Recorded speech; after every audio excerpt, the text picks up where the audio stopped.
हमारा जो first experiment है that is related to travelling microscope. और हमने करना क्या है, हमने रिफ्रैक्टिव इंडेक्स इस ग्लास स्लैब का या फिर रिफ्रैक्टिव इंडेक्स वाटर का या किसी भी लिक्विड का, ट्रांसपेरेंट लिक्विड का निकालना है।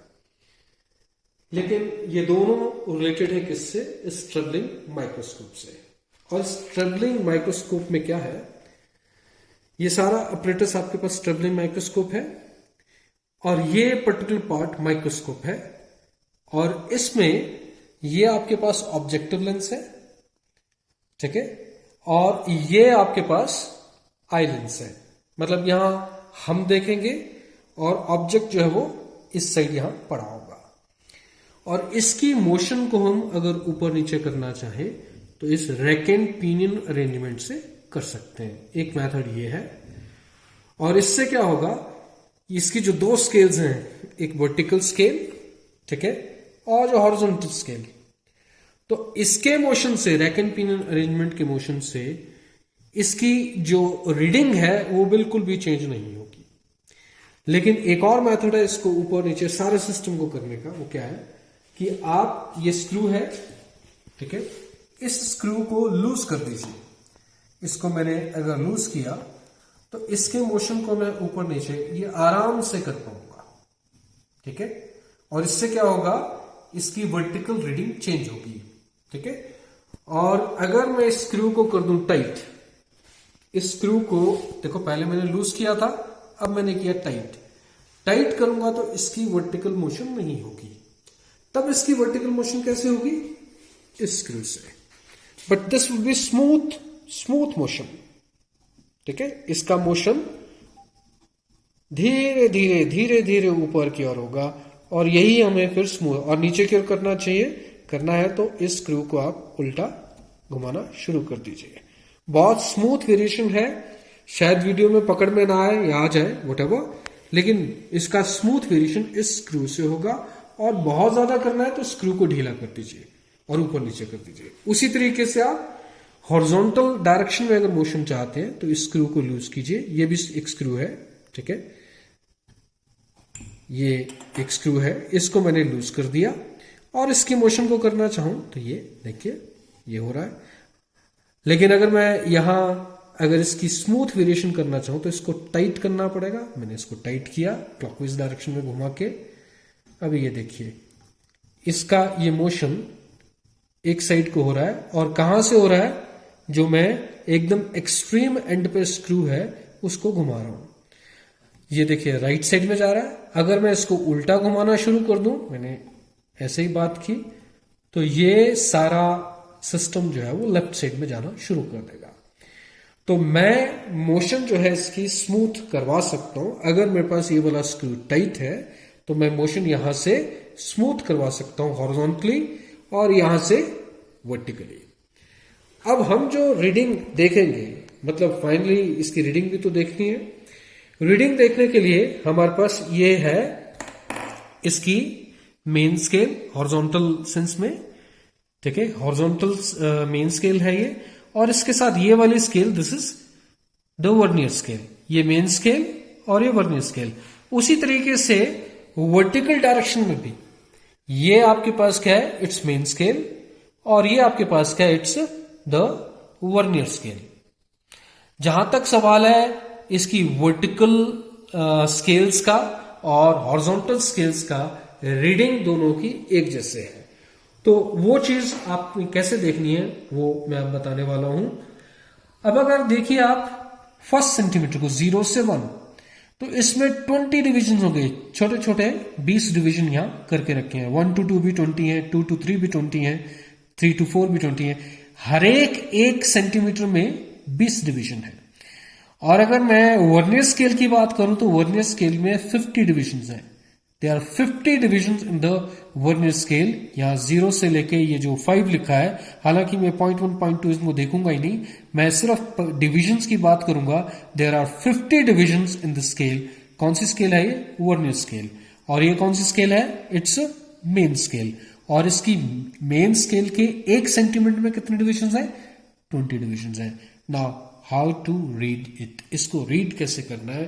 रीड करने के लिए आपको क्या चाहिए होगा, इसका लीस्ट काउंट।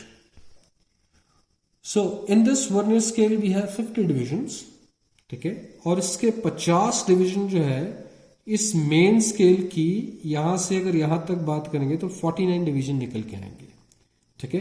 ये जब आप लैब में आओगे तो इस चीज को क्लैरिटी के साथ देख भी सकते हैं, आप थोड़ी देर के बाद क्लियर भी कर दूंगा। तो अगर मैं कहूं कि इसके 50 डिविजन्स इसके कितने के बराबर है, 49 के बराबर है, तो 50 vernier scale division they are equal to 49 main scale division. So 1 vernier scale division 49/50 main scale division. और लीस्ट काउंट आपको पता होता है, लीस्ट काउंट कैसे बताते हैं, 1 main scale division minus 1 vernier scale division. तो एक वर्नियर स्केल डिवीजन किसके बराबर है, इट्स 49/50 मेन स्केल डिवीजन। ये वैल्यू जब आप यहां सब्स्टिट्यूट करेंगे तो क्या बनेगा, 1 main scale division minus 49/50 main scale division. तो 1 माइनस 49/50 मेन स्केल डिवीजन, तो आपके पास ये क्या बन जाएगा, 1/50 मेन स्केल डिवीजन। अब ये 1 मेन स्केल डिवीजन किसके बराबर है, अभी थोड़ी देर पहले मैंने आपको बताया था क्या, कि इस मेन स्केल के 1 सेंटीमीटर में कितने डिविजन है, 20 डिविजन है। तो अगर मैं कहूं 20 डिविजन किसके, मेन स्केल के, तो 20 मेन स्केल डिविजन वो एक्चुअली में किसके बराबर है, दैट इज 1 सेंटीमीटर। तो 1 मेन स्केल डिवीजन अगर इसकी मैं वैल्यू की बात करूं, इट्स 1/20 सेंटीमीटर, और 1/20 centimetre that means it's 0.05 centimetre, ठीक है, 1/20 इज 0.05। तो 1 main scale division is 0.05 centimetre. इसकी वैल्यू को जब मैं सब्स्टिट्यूट करूंगा तो it will be 1/50, the value of 1 main scale division it's 0.05, तो 1/50 इंटू 0.05 इट्स 0.001 सेंटीमीटर। तो this is the least count of this travelling microscope. अब आप किस तरीके से इसको रीड करोगे, ये सारी बातें मैं बताने जा रहा हूं। चलिए अब इसकी रीडिंग देखते हैं। अब ये आपके पास, वैसे हमने इसकी वर्टिकल स्केल को देखना है फाइनली यहां पर, रीडिंग समझाने के लिए मैं इसकी इस स्केल पर कंसंट्रेट कर रहा हूं, क्योंकि हमने लेंस भी लगा रखा है। अभी देखिए ये इसकी मेन स्केल और वर्नियर स्केल के सामने, ये मैं सामने लेके जा रहा हूं, इस तरीके से आपको नजर आएगा, वेरी वेरी क्लियर व्यू, ठीक है, ये आपको नजर आएगा। तो इसमें आप किस तरीके से रीडिंग लेंगे, ठीक है, that is to be seen, कि रीडिंग आपने लेना है। तो यहां अगर मैं सामने देखूं, यहां देखिए इस जीरो के सामने क्या है, इस जीरो के सामने इसमें कितने डिवीजन आपको दिखाई दे रहे हैं, 50 डिवीजन आपको दिखाई दे रहे हैं। ये 0 1 2 3 4, ये 10, ये 20, ये 30, ये 40, ये 50, और इसके ये जो 50 डिविजन्स हैं इसके 49 के बराबर निकल के आएंगे। जो वर्नियर स्केल के 50 डिविजन्स हैं वो मेन स्केल के 49 के बराबर निकल के आएंगे, ये भी मैंने आपको एक्सप्लेन किया था। अब रीडिंग कैसे लेनी है, आपने क्या देखना, इस जीरो के सामने क्या है, जैसे यहां 7 है, एग्जैक्टली 7 है, इट कुड हैव बीन, मैं इसको थोड़ा सा शिफ्ट कर रहा हूं, 7 और 7.05 के बीच में अगर मैं बात करूं तो आपके पास क्या है, मैं अगर ड्रॉ करके बताऊं, ये आपके पास 7 है, ठीक है, ये इस तरीके से डिवीजन आगे चले हुए हैं, ये 7.05 है, ये 7.10 है, 7.05, क्योंकि मेन स्केल का एक डिवीजन किसके बराबर है, 0.05 के बराबर। तो 7.05, 7.10, 7.15, 7.20, 7.25, ये मेन स्केल की रीडिंग इस तरीके से चलेगी।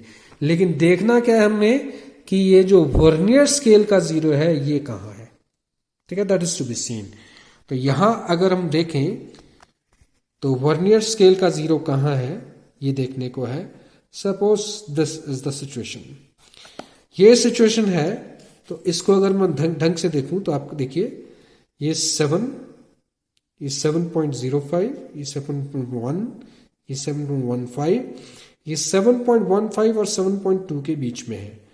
तो रीडिंग आपके पास अगर मैं मेन स्केल की बात करूं तो क्या बन जाएगा 7.15, क्योंकि ये देखिए ये 7, ये 7.1, ये 7.15, मतलब हमारा जो ये जो वर्नियर स्केल का जीरो है इसके सामने जो मेन स्केल में रीडिंग है, मेन स्केल ये है, ठीक है।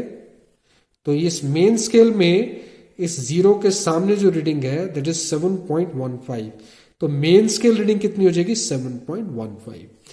उसके बाद आपने इस 50 में से देखना है कि कौन सा बेस्ट कोइंसाइडिंग डिवीजन है with any one of the main scale, ठीक है।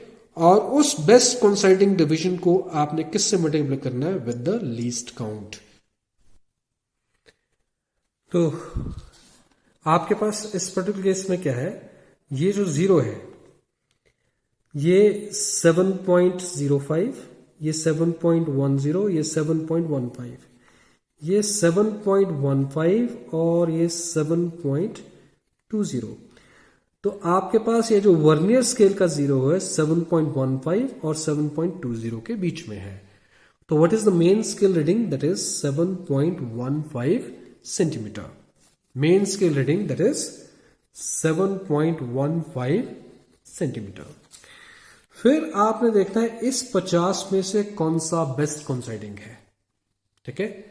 तो इस 50 में से बेस्ट कोइंसाइडिंग डिवीजन आपने ढूंढना है with any one of the main scale, और वो कोइंसाइडिंग डिवीजन को आपने लीस्ट काउंट से मल्टीप्लाई करना है। Suppose that is 35, 35th division that is the coinciding division. तो हम क्या करेंगे, लीस्ट काउंट से मल्टीप्लाई करेंगे। लीस्ट काउंट कितना है 0.0, जो अभी आपने लीस्ट काउंट निकाला था वो किसके बराबर आया था 0.001 इतने सेंटीमीटर।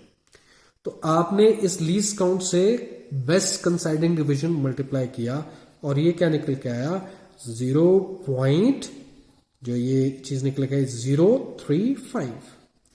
जब आप इसको मल्टीप्लाई करेंगे तो ये बनेगी आपके पास वर्नियर स्केल रीडिंग, ये बनेगी मेन स्केल रीडिंग, और ये बनेगी आपके पास वर्नियर स्केल रीडिंग, और टोटल रीडिंग क्या आ जाएगी दोनों का सम। तो क्या बनेगा, it will be 7.185 which is well within 7.15 and 7.20। तो आपने बेस्ट कोइंसाइडिंग डिवीजन ये ढूंढना होता है। इसके लिए मैं आपको एक ट्रिक छोटा सा बता देता हूं, क्या कि आपके पास जैसे अभी मैंने बात की क्या कि ये 7.15 और 7.15 और 7.20 के बीच में इस वर्नियर स्केल का जीरो था। आपने देखना है कि ये जीरो 7.15 के क्लोज है कि 7.20 के क्लोज है। अगर ये 7.15 के क्लोज है तो पहले 10-20 में आपको कोइंसाइडिंग डिवीजन मिलेगा, और अगर ये 20 के पास है तो लास्ट के 10-20 में आपको कोइंसाइडिंग डिवीजन मिलेगा, और 20 जैसे में है तो 20 के बीच के आसपास आप देख लीजिएगा कोइंसाइडिंग डिवीजन मिलेगा। तो ये आप थोड़ा सा ट्रिक इस्तेमाल कर सकते हैं, लेकिन आपको बेस्ट कोइंसाइडिंग डिवीजन जरूर देखना पड़ेगा। तो that's how you read travelling microscope. अब इस ट्रेवलिंग माइक्रोस्कोप में आपको क्या करना है, रिफ्रैक्टिव इंडेक्स कैलकुलेट करने के लिए ये मैं अगला ये चीज बता रहा हूं। तो हमने इसको सबसे पहले क्या करना है, इसकी सबसे पहले हम फोकसिंग करेंगे टू अ क्रॉस। ये क्रॉस मैंने पहले से पेपर पर बना लिया है और इस क्रॉस को मैंने यहां रख दिया, ठीक है। मेरा जो बेसिक आइडिया है कि इसकी फोकसिंग आप कहां से करेंगे, वो रेकन पिन यूनिट से आप देख सकते हो 1, या फिर आप इसको स्क्रू के साथ सीधा ही पूरे सिस्टम को ऊपर नीचे ले जा सकते हो, ठीक है। यहां से स्क्रू लूज किया और पूरा, ताकि आपको दिखना शुरू हो जाए। तो मेरा बेसिक आइडिया क्या है कि तकरीबन मेरी 4-5 उंगली तकरीबन इसके बराबर इसका, ठीक है, फोकल लेंथ होती है। तो फोकल लेंथ पर ही बात सारी होगी, तो मैं इसको फोकस कर देता हूं पहले, ठीक है। पॉज। तो इसकी फोकसिंग के लिए मैं इसको थोड़ा सा ऊपर नीचे ले जाऊंगा और फिर आप इसको आईपीस से देखते रहेंगे। आईपीस के ऊपर मैं अपना कैमरा लेके आ रहा हूं, ठीक है। तो वो जो ब्लू सी लाइंस हमने देखी बिल्कुल आईपीस के पास हमें दिख रही हैं, बिल्कुल इस पर फोकस अगर हम करेंगे, ये देखिए जैसा मैंने ड्रॉ किया था वैसी ही ये लाइंस दिख रही हैं, क्योंकि मैंने इसको फोकस कर दिया। जब मैंने फोकस कर दिया तो इस स्क्रू को मैं यहां से टाइट कर दूंगा, ठीक है। और एग्जैक्ट फोकसिंग के लिए फिर मैं इसको थोड़ा सा यहां से ऊपर नीचे करके, ताकि एकदम क्लियर व्यू मुझे दिखाई दे। तो इसकी फोकसिंग होगी, मुझे इसके आईपीस से यहां ये क्रॉस एग्जैक्टली दिख रहा है। तो सबसे पहला काम यही है, आपने इस क्रॉस को यहां रखना है और रीडिंग लेनी मैंने आपको बता दी है।